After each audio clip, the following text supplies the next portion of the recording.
Fysioterapeutti Anette, moikka!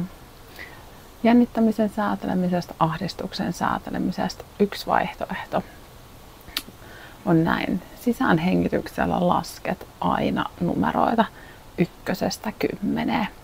Sulla voi olla silmät auki, sulla voi olla silmät kiinni. Keskityt numeroimaan hengityksiä.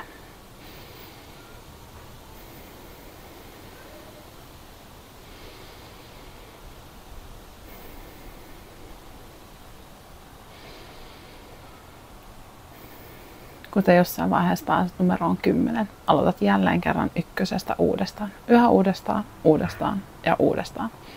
Jos sä sekoat laskuista, ajatus karkaa johonkin muualle, aloitat aina ensimmäisestä uudestaan. Jossain vaiheessa, kun susta tuntuu, että sä oot rauhoittunut tai tilanne on jollain tavalla lauennut, vapauta sun hengitys kulkee ihan omaa tahtia ja päästä irti numeroista. Kommentoi, kokeile ja nähdään. Moikka!